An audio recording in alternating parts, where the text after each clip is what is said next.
Hi, everybody, and welcome back to the 2019 Black History Month campaign, Icons, Rockstars, and Innovators.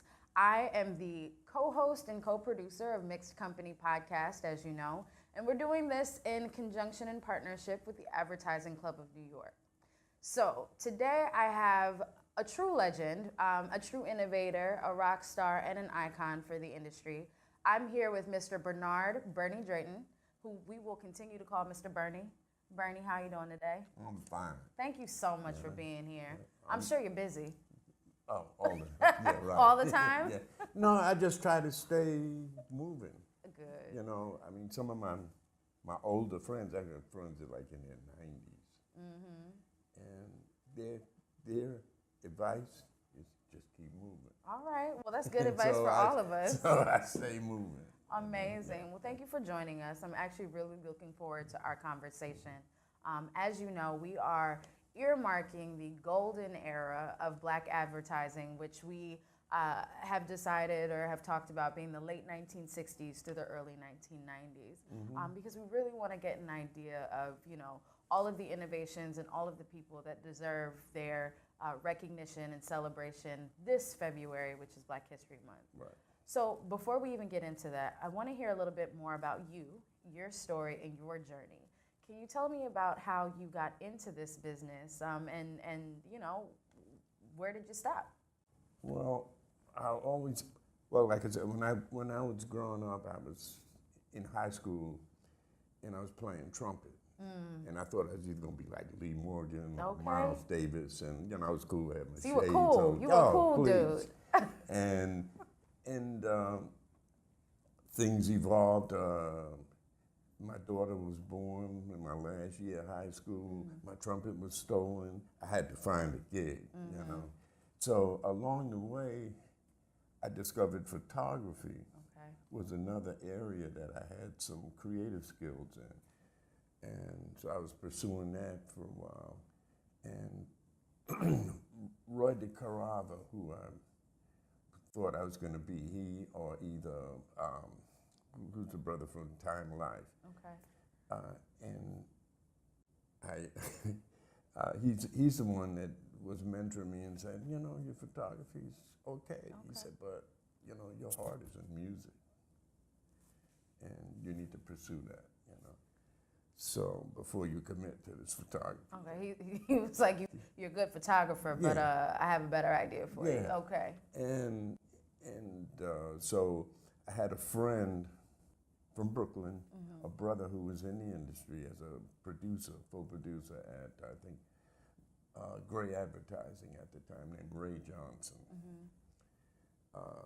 I knew him as Lionel, but in the industry, he was Ray Johnson. That's all right. And Ray recommended me for this gig at a music production company called Herman Adele Associates. Okay. And so I went and interviewed in Herman Adele. We hit it off, and I joined this company. And so along the way, Herman was like a real good mentor as well. And I tell this story because, you know how we be sometimes. I was fronting and I was cute and cool and all of that. You had your swagger ready to go. Oh, yeah. And this was like 6 months, 9 months, a year later.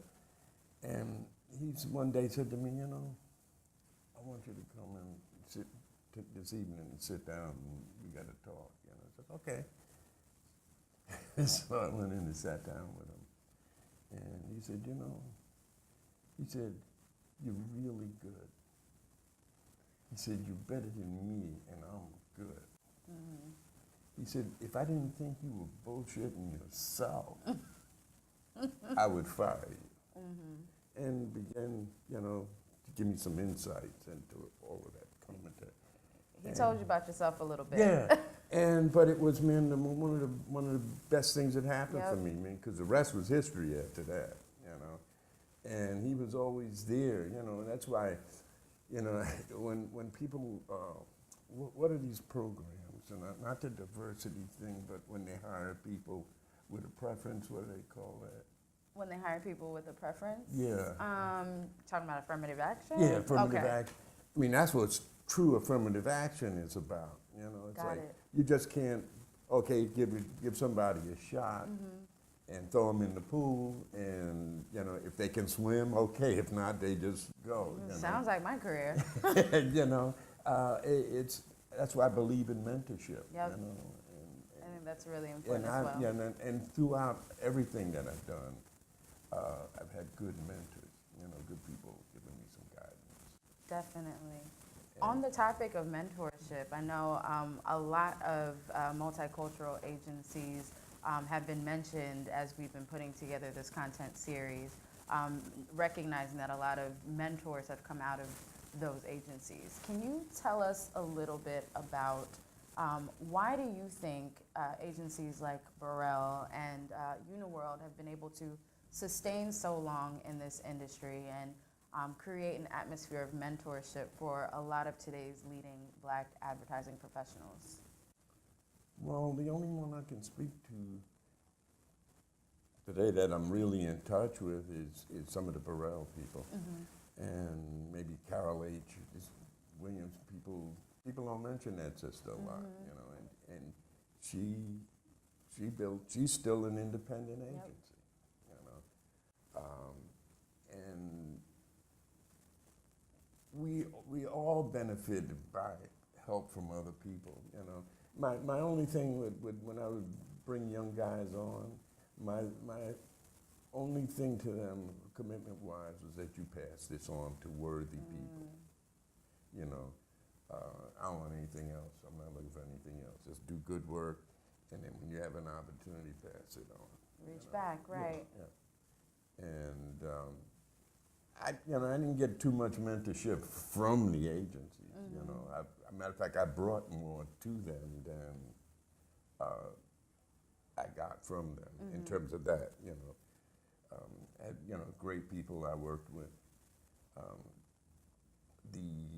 One of the keys, one of the elements I found missing in the later years was the trust and respect that I had from day one from most people, even in the general market. Like I was in the general market for at least 10 years before I would do some projects. I like this BC Powder stuff. It was would run in the South on the radio, would use all Black talent and everything. Nice. But other than that, I was like doing Dr. Pepper, Chevrolet, and like major accounts like that in the general market. And matter of fact, Herman told me at one point, I remember seeing, Ron Carter, all my favorite jazz musicians, going down the hallway. That's exciting. Yeah, to play a session for some cigarette ad or something like okay. that. So I said, man, I wish I was doing that. And Herman said, no, you just wait. You can get to do that. He said, because like you do that now, they're just going to label you as the black guy that do black music, But I was just always put out front and supported. Matter of fact, I didn't even produce my stuff for years. Interesting. Because I had other people who were producing it. Until I finally worked with a brother named Leon Pendarvis, a piano player, arranger, composer. And he does a lot of these Saturday Night Live things. He's in that band. Cool. And all this history, you're just giving it to him. This is great. And we produced an album together with one of my clients, a young guy I met in Chicago, was at Burnett and moved to San Francisco. He was a young gay cat, and George McMahon, and he called me up. We did a lot of work just in general, but he called me up one day and said, man, I got this record project for us. I said, yeah. I said, what is it? He said, well, they're having this big gay ball in San Francisco called the Stars. This is 1979, height of the disco era. Okay. And height of the golden age of advertising yeah, too, right? Yeah, and he said, and I wrote this song. You think we can get Penn to do it? And I think we used Yolanda McCullough as a singer on that. And we produced this record. So in this process of producing the record, Leon said, look, I ain't doing this by myself. He said, y'all gonna learn how to produce. You know? Okay.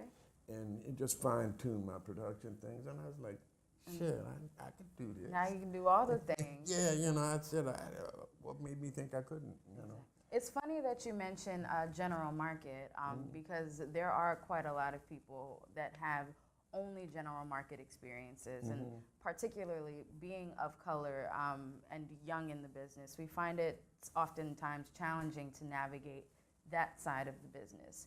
Recognizing that you came in the earlier years, or like we're talking about the golden age of Black advertising, what was your experience as a man of color navigating the general market agencies? Well, because of the uniqueness of the time, I mean, it was just like right on the edge of coming out of the civil rights era. So there was a different consciousness amongst white folks, particularly younger people and young creative people. So there was more of an acceptance, and once I, like I said, or just leave me there, let me meet people, I'll take care of myself. You got it, okay. And once I got there, I mean, I established a trust. They could see I could do the gig and do it good. So there was never a problem. I had like a pretty good life, and I didn't have any stress, you know. Along that, I might have gotten more stress out from black folks in that period than I did from the people in the general market side. I mean, I've got lifelong friends that I'm still in contact with every day. You know, it's like guys like Della Femina and his partner Ron Travisano. They just opened their place up. That's amazing. You know, I didn't have to prove myself. You know. You were just there to do good work. Yeah. Amazing. And so I had a pretty good time coming along. You know, I didn't have any kind of real problems till later. That is okay. That's why I quit. That's why I left. That is why you quit. You know, because the things were changing. It's changing everywhere and all around. And we did it at the best of times, with the best of people, the best materials, and just everything. You know, I'd go to Rome to record a radio spot for Alitalia Airlines. So it sounds like it really was the golden era for you. you. Know, I mean, for me, it was great. It was good times. And I had very little negative. I don't know what they were saying behind my back. But you had a good time. But I had a good time. Okay, that's good. You know. But you know, like I said, those people are still around and still in my life. You know. On all sides of the industry. Are there any moments in your career that you find should be celebrated as, let's say, Black advertising history that we can talk about on this series?